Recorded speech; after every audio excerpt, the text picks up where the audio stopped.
I don't even know how many times in the last 5 minutes. Tweet it up. Use the hashtag EatDrinkTweet, but also feel free to use the hashtag FreeMyGrapes, which applies to this presentation.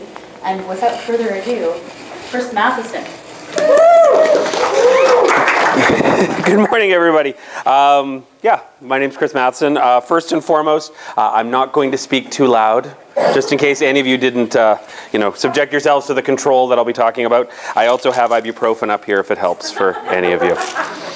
I know that I needed it this morning. So just a little bit about me really quickly before I launch in. My name's Chris Mathieson, obviously. I am currently unaffiliated, which always makes it a little awkward when you're giving your bio. My last full-time job, though, was executive director of a museum in Vancouver called the Vancouver Police Museum. I was there for about 7 years, and what got me the gig there in the very first place was actually designing a walking tour on the history of vice crime in Vancouver. So it was a 2-hour walking tour through Gastown, Chinatown, and the downtown east side, looking at the history of sex, drugs, alcohol, and gambling. It was a fun tour. The one downside, of course, is that when I left the police museum, I wrote the tour for them, so I don't really kind of get to carry that with me. But I'm sort of making a little bit of an exception this evening, or this morning, it feels evening, to talk some about the liquor history that I think is going to be interesting to you guys. I don't want to be a talking head and just, rattle on about random dry stuff. This is like truly ridiculous history. This is silly stuff. This is stuff we need to laugh at because otherwise we're going to cry about, right? So what my goal is over the next, I guess, 40 minutes or so is going to be to introduce you to that history and to sort of explain why things are the way that they are, because there is a reason. It might be a bad reason and it might not make any sense today, but there's a reason that all this stuff happened, so we're going to kind of follow that thread. So to start off, we really need to understand BC, how it started, right? In the very beginning here in BC, we had traders that were trading with the First Nations to gather furs and things like that. And one of those trade commodities that was being given was alcohol. We were going to the First Nations and trading them alcohol and other goods in exchange for the furs that they were bringing to us. This actually was causing so much problems in some places, like in Victoria, that they actually instituted dry policies where no liquor was allowed in and around the forts or, traded with the First Nations because this was causing societal problems. These communities had never seen liquor before and they weren't reacting very well to it. Well, gradually we start to build communities and we start to get really heavily into the resource industry. And so, in the 1860s, late 1860s, you get a little place called the Township of Granville starting up, what later became Vancouver. Well, the very, very first police station that was set up there was a little log cabin right in the center of what's Gastown today. There's a place called Jailer's Mews, if you know, and it was basically right there. Little log cabin. There were 2 jail cells built onto the back with no locks on the doors. The reason there were no locks is because everyone that was being arrested by the police at the time was just drunk and disorderly. You throw them in, you close the door. If they're sober enough to get the door open, they're safe to go home. Vancouver was a rough place. You had people coming and going from the mining camps, from the logging camps, from the fishing boats, and it was standard practice to come into town and to get drunk. In fact, in 1907, there was a book written by a man by the name of Allendale Granger, M. Allendale Granger, called Woodsman of the West. Now, he was a university-educated guy from the UK who had come to Vancouver and actually ended up working as a logger for a few years. And so he wrote this book, this fantastic book, Woodsman of the West, that is a semi-fictional account of his experiences as a logger. So here's a very educated man, a man of words, a man of numbers, who is living with this rough and tumble crowd, and he's writing about it. And it's a really interesting insight because it really gives you the feel for the day. So what I'd like to do is I'd like to read you just a little bit from the start of the book, just to paint a picture of what Vancouver would have been like about 1900, 1905. Here's what he has to say. The first thing a fellow needs when he hits Vancouver is a cleanup, haircut, shave, and perhaps a bath. Then he'll want a new hat for sure. The suit of town clothes that's stuffed into the bottom of a canvas bag had traveled with him for weeks or months, was probably shabby. So a fellow will feel the wad of bills in his pocket and decide whether it's worth getting a new suit or not. The next thing is to fix on a stopping place. Some men take a 50-cent room in a rooming house and feed in restaurants. The great objection to that is the uncertainty of getting home at night. In boom times, I've known men of a romantic disposition who took lodgings in those houses where champagne is kept on the premises and where there's a certain society. But that means frenzied finance. And this time, you and I are not going to play the fool and blow our little stake like the last time we visited Vancouver. So a fellow can't do better than to go to a good, respectable hotel where he knows the proprietor and the bartenders and where there's some decent men stopping. Then he knows that he will be looked after when he is drunk. And getting drunk, he will not be distressed by spasms of anxiety, lest should someone go through his pockets and leave him broke. There are shady characters in a town like Vancouver, and persons of the underworld. Of course, the first 2 days in town, a man will get good and drunk. That's all right, as any doctor will tell you. It's good for a fellow after hard days and weeks of work in the woods. But you and I are no drinking men. We stop there and sober up. We sit round the stove in the hotel and read the newspapers and discuss Roosevelt and the trusts and socialism and Japanese immigration. And we tell yarns and talk logs. We sit at the window and watch the street. The hotel bar is in the next room. We rise once in a while and have a party in to have a drink, all one word. The bartender is a good fellow, one of the boys. He puts up the drinks himself and we feel the hospitality of it. We make a genial group. Conversation will be about loggers and logs, but of course, in a light anecdotal vein, with loud outbursts of laughter. Now, 1 or 2 of the friends you meet are on the bust, ceaselessly setting up the drinks, insisting that everyone drink with them. I'm not drinking myself. I take a cigar and fade away. But you stay. Politeness and good fellowship demand that you join in each wave that goes to the bar. And when good men are spending money, you would be mean not to spend yours too. Pretty soon, you feel the sweet reasonableness of it. A hard-working man should indemnify himself for past hardships. He owes it to himself to have a hobby of some kind. You indulge in a hobby for whiskey. By this time, it is well to hand over your roll of bills to Jimmy Ross, the proprietor. Then you don't have to bother with money anymore. You just wave your hand each time to the bartender. He will keep track of what you spend. But you are fairly on the bust, friends all around you, good boys and all. Some are hard up, and you tell Jimmy to give them $5 or $10. And give me 10 or 20, you say. I want to take a look around the saloons, which you do with a retinue. The great point now is to never let yourself get sober. You'll feel awful sick if you do. But by keeping good and drunk, you will be joyous. Look bad, but feel good is a sound sentiment. Even suppose that you were so drunk last night that Bobby Doherty knocked the stuffing out of you in the Eureka bar, and you have a rankling feeling that your reputation as a fighting man has suffered somewhat. But never mind, lighten up, boys. Whiskey for mine, let her whoop, and to hell with care. Yah her up and smash the glass. Love that. I'm reading this to you to give you a sense of what saloons were like. Right? Rough and tumble men going to spend their money. They've been working hard, and so then you play hard. And what do? You spend all your money. In fact, it was safer to give you the bartender the money just in case you got, punched out and somebody rifled through your pockets. But of course, you couldn't necessarily trust the bartender. The bartender, might charge you double for drinks. Might charge somebody else's drinks to you, or frankly, might steal the money. In fact, about the turn of the century, there was a folk song written called The Grand Hotel. I'm going to sing you a song. No, I'm not. I'm actually just going to recite the lyrics because I have a hangover. The Grand Hotel was written by a logger to warn his buddies not to go to the Grand Hotel because of exactly this kind of behavior that I'm talking about. So the song basically goes a little something like this. If you actually want to hear the music part of it, you can go online. You can listen to the music. You can listen to people singing it. It's kind of awesome. But the lyrics go like this. There's a place in Vancouver you all know so well. It's a place where they keep rot gut whiskey to sell. And they also keep boarders, and they keep them like hell. And the name of the place is the Grand Hotel. In the Grand Hotel, when the loggers come in, it's amusing to see the proprietor grin. He knows they've got money, but he'll soon have it all. Come on, boys, have a drink. You'll hear Tommy call. Oh, the bartender laughs as the money rolls in. They drink beer and whiskey, champagne, rum, and gin, till they all get so boozy they can't drink no more, and the loggers lay scattered all over the floor. In the morning, the loggers wake up from their beds. Their money's all gone, and oh, Lord, what a head. They run to the bar, and they call for a drink, and Tommy gets busy slinging the ink.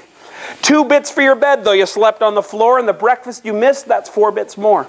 And a $4 meal ticket you can only use at the bar, and a pass back to camp on the old Cassiar. That was the song. Thank you, thank you. Don't mind if I curtsy. So, this stuff is all really, really important because this is the way Vancouver was early on. And this really informed our attitudes going forward. Because you had a battle happening in Vancouver, especially in Vancouver, but in other communities as well. In the heart of Vancouver, in Gastown, you had 8 men for every single woman. These were dens of inequity. This was a completely inappropriate behavior. All the families that were living outside of Gastown were mortified by this. Good church-going people and all, you know, who believed in temperance or being completely dry. And they were applying a ton of political pressure. So much so that in 1900, the federal government conducted the census, a nationwide census. And they determined that the average Canadian was drinking half a gallon of alcohol a week. British Columbia was twice the national average. Yeah. Yeah. Think of the money you could make, Rod. Yeah. Directly out of this, the federal government decided to have a nationwide referendum on a little something called prohibition, because there was a lot of pressure for it. A lot of pressure for it. Every single province voted in favor of prohibition except for one. And it wasn't BC. It was those French folk. The Quebecers voted 2/3 against it, and the federal government recognized that politically they couldn't do anything if Quebec wasn't on board. And so they did what the federal government always does when it has a difficult decision. It leaves it up to the provinces. Prince Edward Island jumps on it right away. They start prohibition right after 1900 and go right till the 1940s. Yeah, that sucks. You thought we had it bad. We had the shortest prohibition outside of Quebec in the entire country, right? At 3.5 years. We didn't get to it till 1917. And that was all because the First World War was happening, right? We're busy fighting the war. We need to be industrious. We need to be focused and on task. Everyone's stressed, so the inclination is to drink a lot. And so the government said, ugh. And so in 1917, we created prohibition here in BC. Well, actually, it's amazing to read the newspapers from the time. You look at the front page of the Vancouver Sun right after prohibition starts, and they're interviewing cops that are saying, it's weird, we have nothing to do. You know, there's nobody in the bars, there's no domestic disputes. This is absolutely incredible. Within 6 weeks, it had started to change, though, because the first batch was coming out of the bootleggers' sills. And by Christmas, of course, everyone was drinking again. So the government, you know, recognized this reality. And in late 1920, we had a referendum here in BC. And the referendum was on continuing prohibition. But the government gave us a choice. I would call it sort of the devil's bargain, or you know, a false dilemma, if you're sort of critically minded thinking. Because we were given 2 choices, when really there's more, but we were given 2 choices. Choice number 1, continue prohibition. Choice number 2, allow the government exclusive monopoly on liquor sales. And we decided, because we remembered what the saloons were like, that although we wanted our drink, we wanted it to be tightly controlled. And so what did we do? We voted to allow the government an exclusive monopoly. Lucky us, right? Because right away the government gets into the liquor business and it's competing with itself. It's trying to do 2 things at the same time. On one hand, the Liquor Control Board is set up to control liquor, to limit our consumption. And they did all sorts of interesting social engineering things that we'll talk about later to try and control and limit drinking. But at the same time, it became a rapidly increasing part of the government's revenue. And so on one hand, they want to sell it to you because they want you to buy it and to make them some money, but on the other hand, they don't want you to drink it. There's a great editorial cartoon from the 1930s where it's a woman out front of a liquor store, and the liquor stores were very plain looking, like old banks, you know, with you know darkened glass windows and green curtains, and when you went inside, it was like a bank, very imposing. All the liquor was behind really big counters, and you would go in, and it'd be very austere, and you'd pick from a list, and you kind of felt a little guilty buying, right? This is in the 1920s. Well, so this woman is standing out front of the liquor store, and the bottle in the bottom of her bag had just dropped out, and so the bottle was smashed on the sidewalk. And so she's standing here looking very sad in this editorial cartoon. Meanwhile, a couple is walking by, talking to each other, and they're like, "Oh, I see she's following the government liquor, guidelines to the letter. She bought it, but I didn't drink it."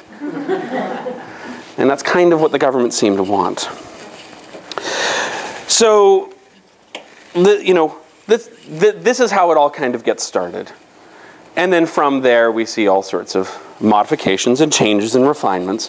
One of the big things that happens, of course, in 1920 is that the federal government of the United States starts prohibition down there. Basically, almost exactly at the same time that we ended prohibition here.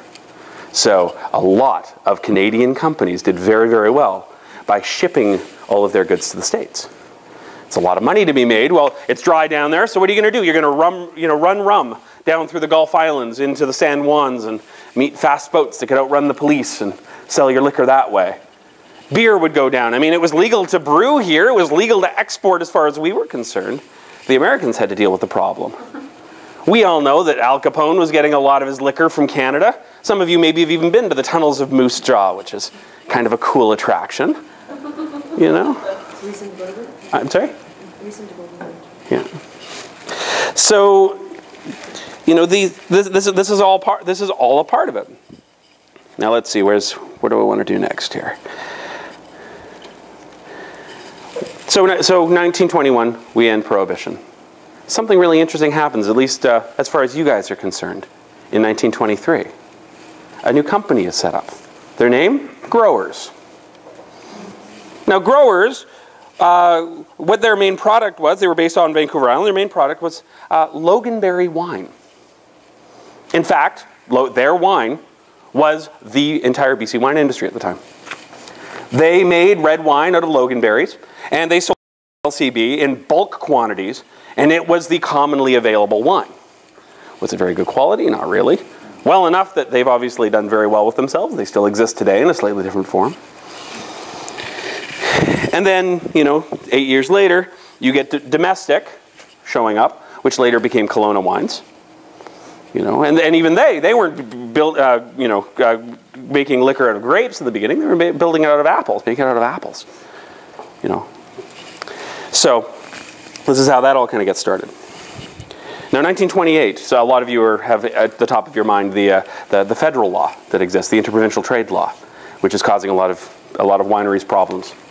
Well, that law was actually caused partly by pressure from the provinces, because some of the provinces, particularly Ontario, Nova Scotia, here in BC, had small starting liquor industries that needed some protection. And so by instituting a law that said that the provinces now had control over what liquor came into the borders, it solved a number of problems for the provinces. Number one, they could support the local industry a whole lot better because they were able to control the competition that was coming in.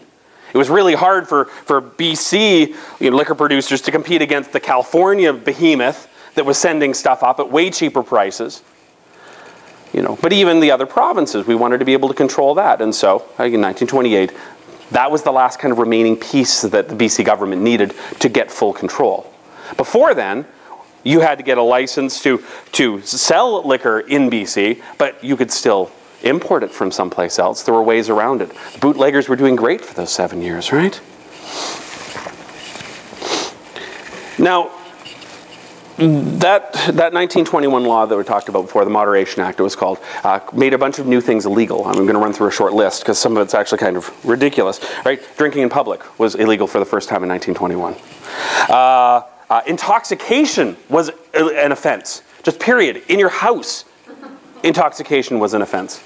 Can you imagine the cops coming to the door and arresting you for intoxication in your own house? The words bar and saloon were outlawed. You were not allowed to have that to have those words in public view. And the reason for that was precisely because we'd had such a bad experience, particularly with saloons. Saloons were seen as rough and tumble places. The last thing that we wanted was to repeat saloons. And then, briefly in the 1920s, and thank God it didn't last, purchase limits. You actually got a personal liquor license that was a punch card. And you would have it punched for the number of times you bought liquor until you ran out of spots and then no more liquor for you. Unless you convinced somebody else to give you theirs, of course. Or unless you convinced a doctor to write you a prescription. Oh yeah. Yeah. For that 1917 to 1921, that was the big loophole too, right? If you were wealthy enough, you could convince a doctor to write you a prescription for nerve tonic, which was usually whiskey. But boy, did it calm the nerves.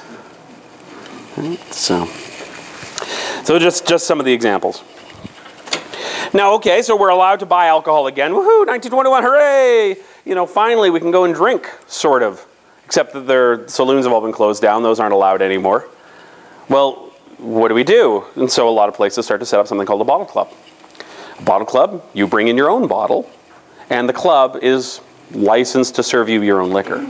So there'd actually be shelves with your name on it. If you got somebody else's liquor by accident, I mean, a lot of places did that. But they charged for the service of providing you your own liquor. They provided the mix, they provided the glasses, they provided the ice, they provided the service, you provided the liquor. Because you bought it from the liquor store and brought it to them. It was actually pretty good business. But 1924, public sentiment was kind of rising against that a little bit as an effective way of doing this, and so there was a plebiscite across the province on on beer by the glass. Could licensed establishments sell beer by the glass was the question, and more than half the province voted no. But the government was smart because the way that they set it up was that any district that voted yes could then apply for licenses.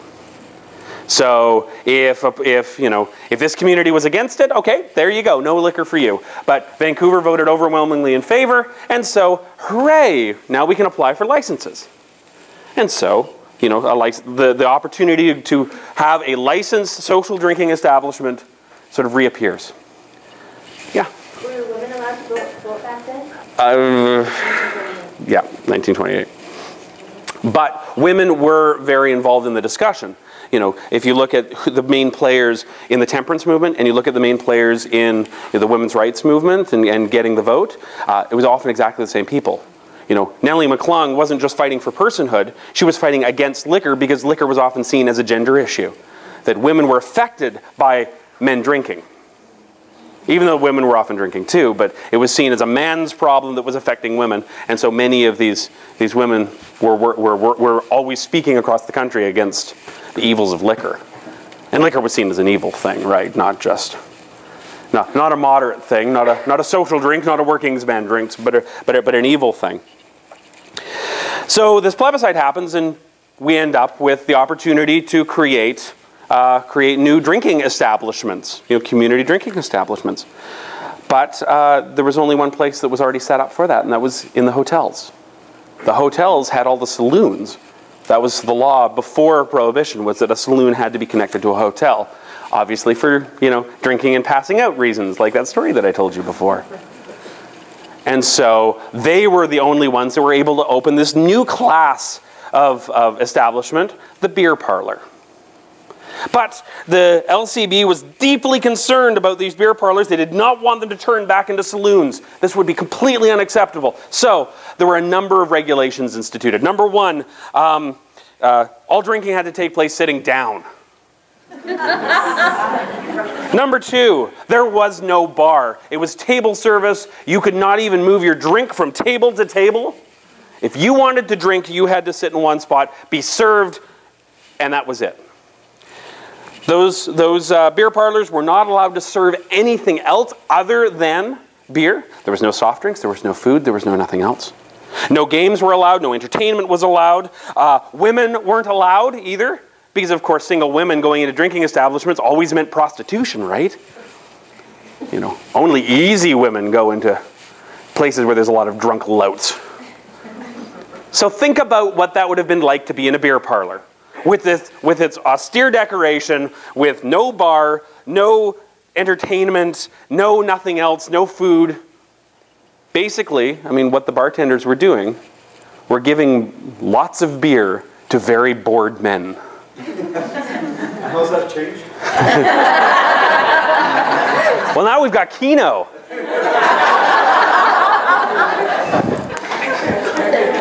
I get sucked in, I know. Almost got it this time. But yeah, inadvertently they were creating a new problem because these guys had nothing to do but consume. They had nothing to do to, enjoy themselves and enjoy the camaraderie and conviviality of their colleagues. Instead, it was all about drinking because that was the entire focus of the establishment. You couldn't do anything else but drink. Fast forward a few years to the 1930s. And a little something called the Depression happens. And the Depression changes a lot of things in the liquor industry because, number one, the Americans got out of Prohibition. Right? 1933, they end Prohibition nationally in the United States. 13 years. They survived 13 years. My God. But the other thing that happened is because the economy was doing so poorly, there was a lot less purchasing of liquor. And by this point, the provincial government had come to rely pretty heavily on the revenues that came from liquor. And so they did the unthinkable. To encourage more purchasing, they lowered prices. Well, of course, lowering the prices would mean more consumption, and a few people said, hey, wait a second, aren't we all about control? We're not about revenue for this. The primary point is control. No, the government was starting to realize that, hey, wait a second. In fact, I've got in terms of absolute percentages of the provincial budget, I've got some numbers here that I think are kind of entertaining. But then again, that's just me. All right. I wish that I'd started beforehand. Please talk amongst yourselves. No, I'm kidding. There we are.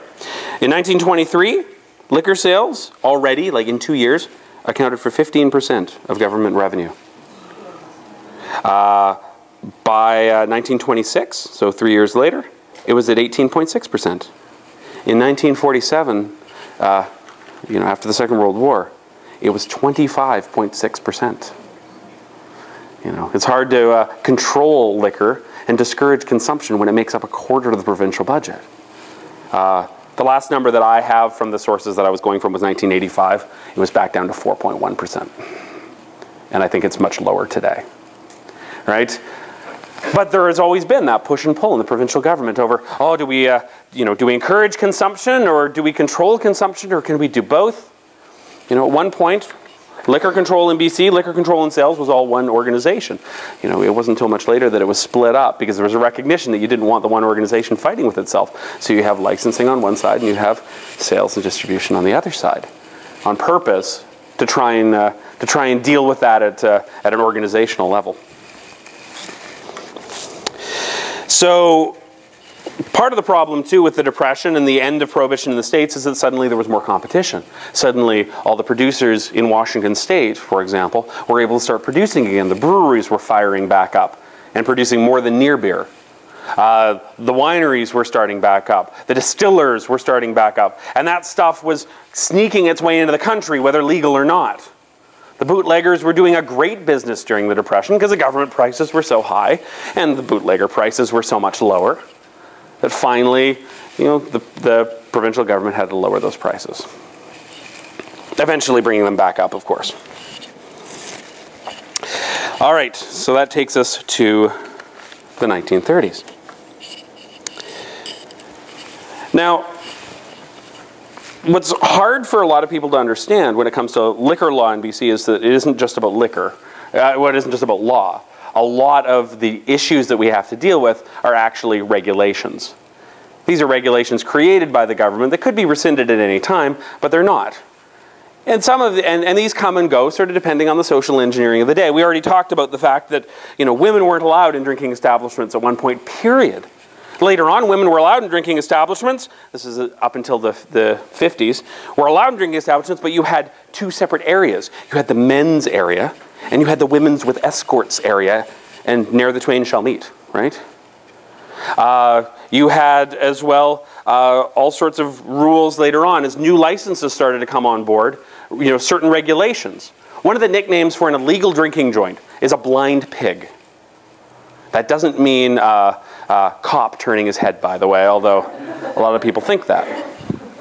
The reason that one of these illegal drinking establishments was called a blind pig is because there was, in certain jurisdictions, a bylaw or regulation that said you could only serve liquor if you did have entertainment, because that was associated with your license.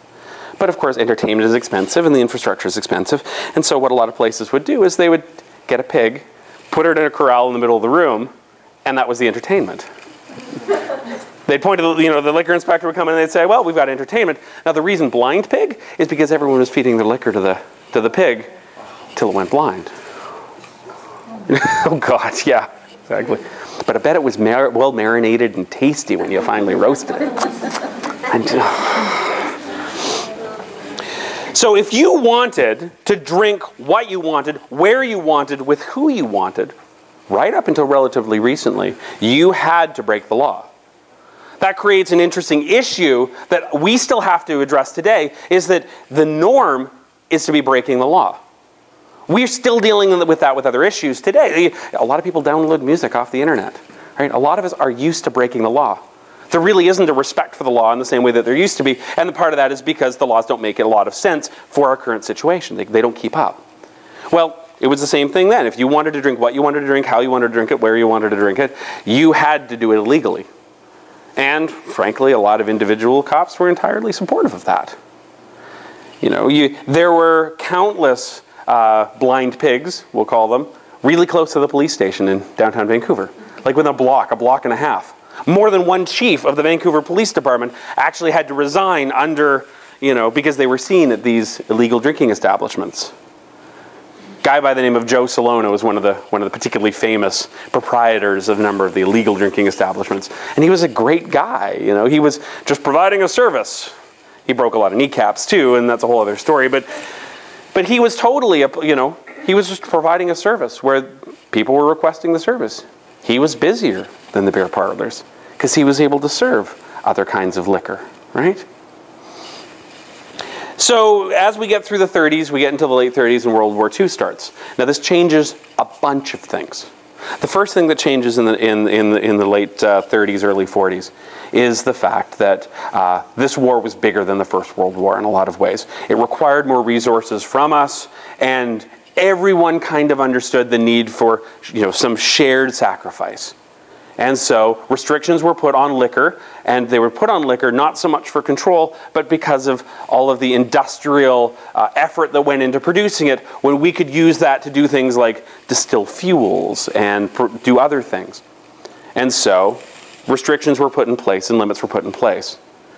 And Mackenzie King announced in 1942 a number of austerity issues, requiring each of the provinces to drop their liquor sales, the amount of liquor that they had sold, by set percentages for wine, for spirits, and for beer. And the percentages were different for each one. I can look them up if you're really curious, if you want to be nerdy. But the idea was that he told the provinces they had to drop their sales, and so then the provinces had to do various things like shut the liquor stores during certain hours to try and reduce it, increase prices, limit distribution to the liquor stores so that even if you wanted to buy something, it might not be there. And yet, at the same time, liquor consumption in the population went up dramatically. And significantly dramatically. And those are numbers I do actually want to share with you because they're kind of overwhelming. Where are they here? 30s, 40s, 50s. There we go.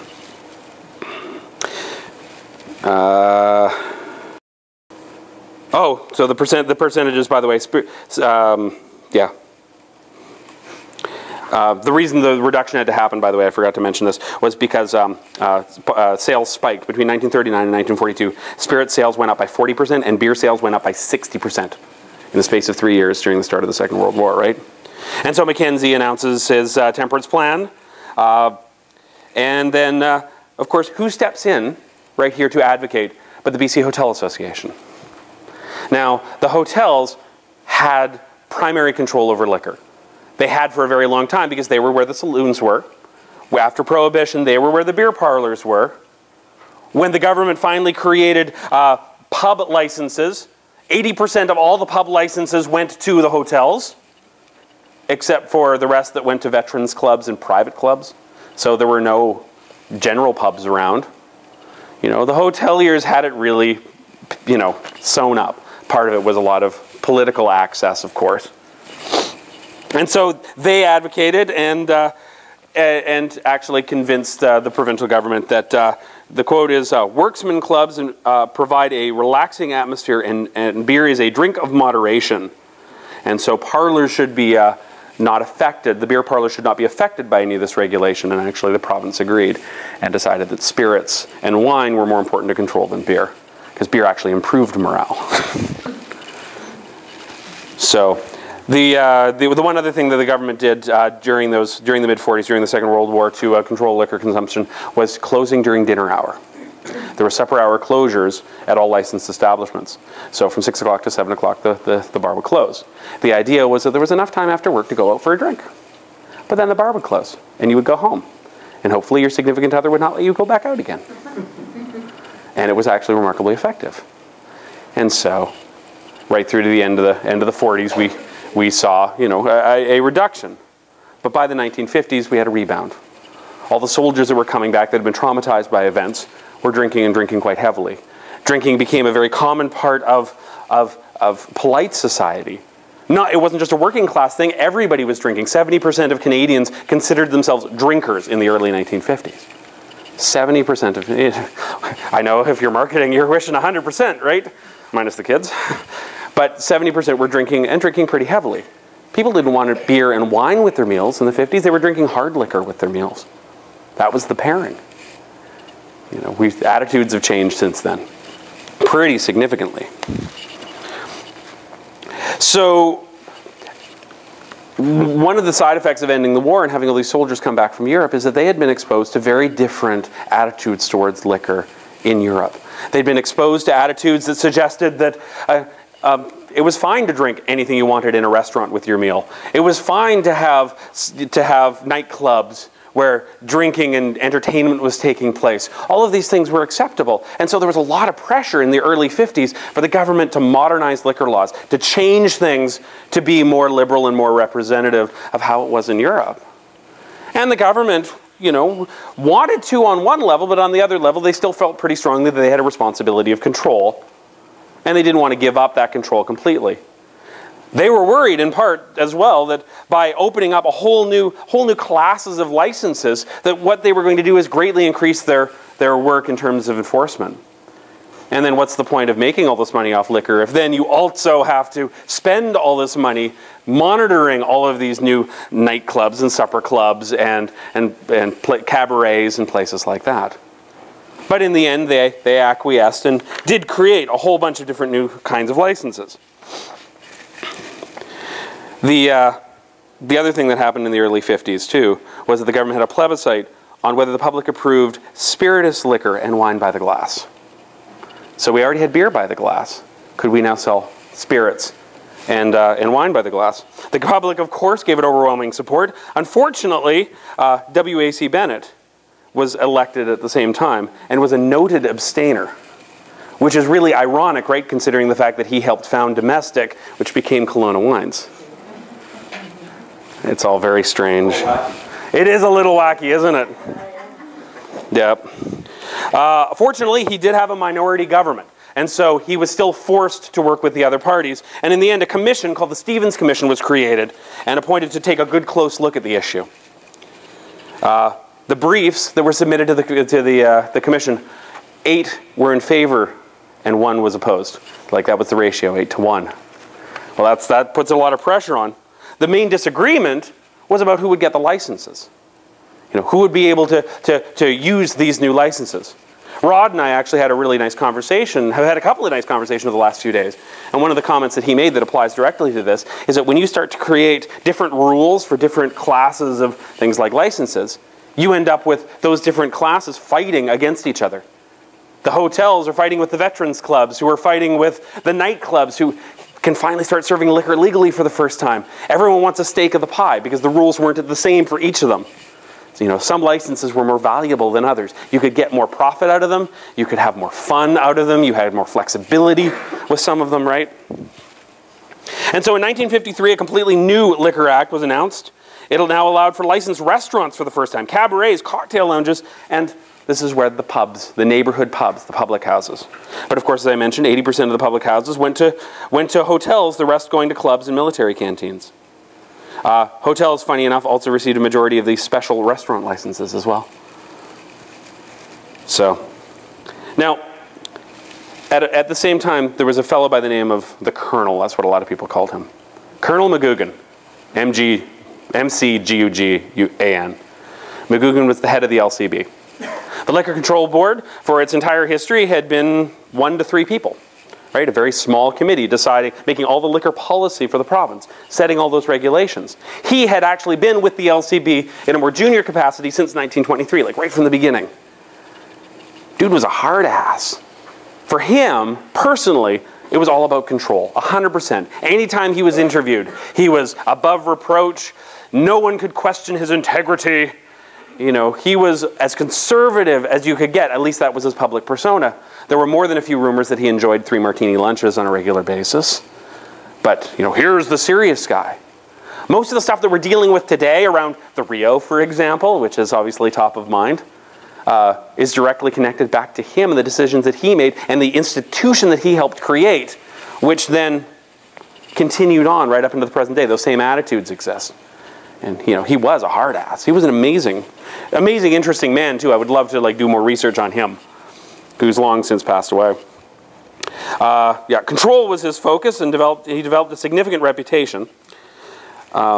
The other thing that happened in the 50s, though, so you've got this sort of, you know, a little bit of relaxation with these new licenses coming in, and a little bit of control with McGugan suddenly being in charge of the LCV. But at the same time, you had this massive influx of immigrants coming from Europe. You had Italians coming in huge quantities, both to Vancouver and to the Okanagan. You had French coming in as well, because of all the instability in Europe after the Second World War.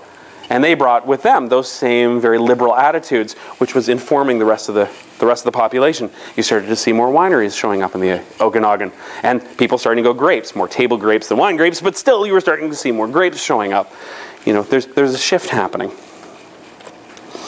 By the 1970s, there was another commission set up, the Morrow Commission, who were appointed to take another look at that 1953 Liquor Act, which they found in their report to be based on the unhappy days of Prohibition. It is archaic and cruel in many respects.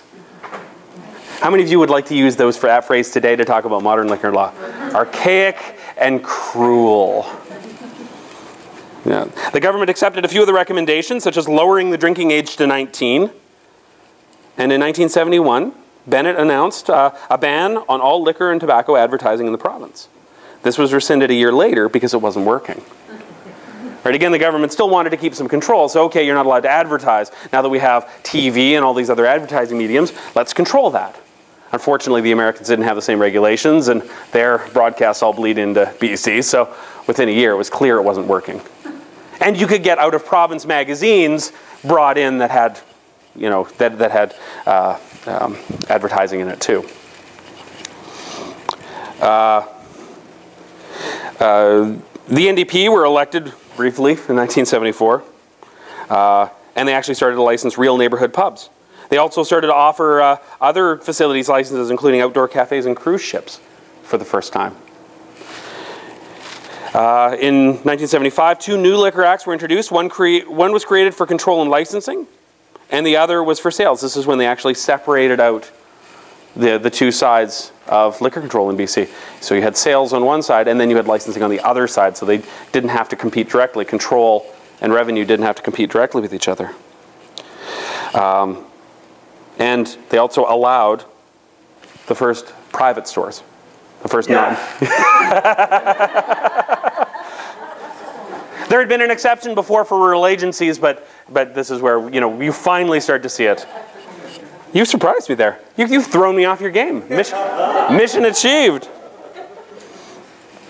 Yeah, when the Socreds won the next election, of course W.A.C. Bennett's son ended up presiding over the remainder of the changes, which again is kind of ironic. The teetotaler's son had to preside over the full inaction of the act because the act had already been passed, right? And then things start to change.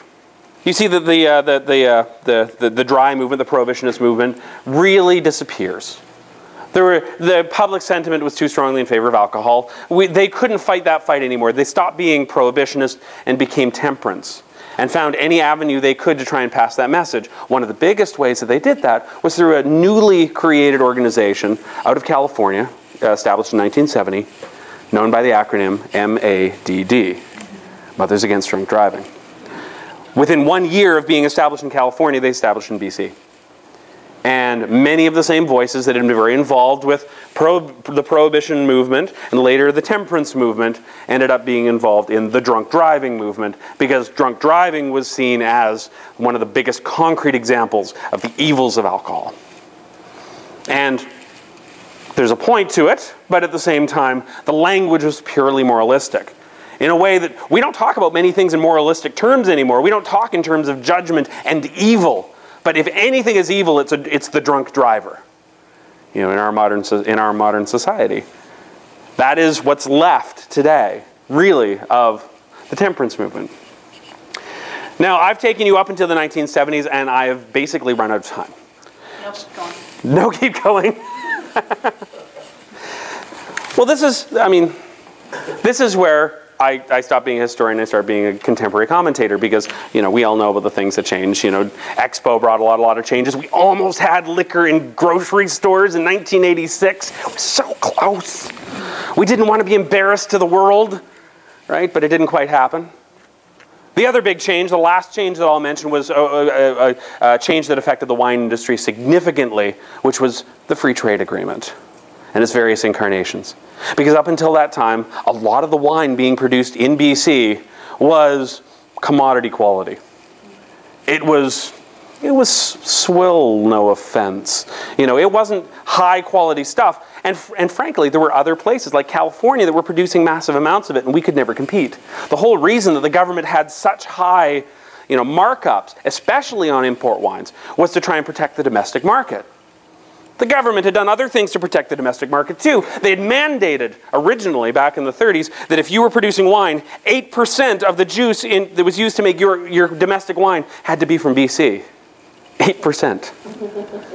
8% later became 15, which later became 50, which later became 75. And then in the early 50s, we had a series of crop failures where it was impossible to meet that. So it was bumped back down to 18%. And then funny that voluntarily today, you know, we now have things like VQA where it's 100%, and, you know, but this was all part of the retooling of the industry to deal with the free trade agreement. If we can't compete on commodities, which we can't because our labor prices are too high, we need to compete on premium. And that we can do. And that today, I mean, a lot of you, why are you in this room today? Because you represent a premium product that needs to get its story out, that has something really interesting and unique and small to offer, and that's what makes you special. And it's all because of those changes that have happened since the free trade agreement. If I did have a lot more time, I would talk more about that. That's why you need to invite me back. But in the meantime, yeah, please, I will come and speak at each of your wineries. My fee is reasonable. But in the meantime, I hope that this has given you some food for thought. It's provided a little bit of insight. There's a lot of stuff that I've missed. I mean, there's books thick like this that have been written on this subject. I don't have the time to do that. I just needed to try and, you know, get some of that hangover out of you this morning and keep you a little bit entertained, do a little soft show. But in the meantime, I hope you learned something. I hope you enjoyed something. I am not an expert on everything about this topic, so I will take questions, but I may say that I don't know the answer to that, but I'll know where to look and I'll get back to you. So, are there any questions or comments? Way in the back corner. The comment you made about the different rules for different licenses, it mirrors exactly what happened with our industry when the government gave 3 licenses to wineries, small, medium, and large, and it's been screwing us over ever since. As somebody who came in from California with one license, used to sing one license and sing Gallo, sit in the same room as 300K's Raffinelli at the time, and try and figure out how to bring more tourists to Sonoma County. There was no infighting down there, and the 3 licenses here, small, medium, large, has screwed this industry ever since. Because Tin Horn rarely sits at the table with Vincor, Kettle Valley doesn't want to sit at the table with Tin Horn and things like that. And that divide and conquer, I mean, we're all living with that right now. So I'm really glad you brought that up. Well, and that's exactly it. And yeah, when you separate out, they can fight amongst each other, and then, you know, what does the government have to do? Because you guys are all busy bickering with each other. Yeah, they just sit back and go, why? You guys take the fight to yourselves. That's exactly it. That's exactly it. And part of that too, I mean, having those 3, you know, size licenses is a product of the control, because originally it was, well, you had to be a big one to even be allowed to you know, want to run a winery. Having an estate winery was a big deal back then. You know, and then getting to the really small ones. I mean, they were worried about even starting small ones for a long time because they were worried that everybody would be producing 1,000 gallons in their basement of, no offense, crap, but unmonitorable crap. There was no ability to control because it would be just too easy. So you had to be a certain size, you had to have a certain acreage, you had to do all of these things, you had to meet these rules.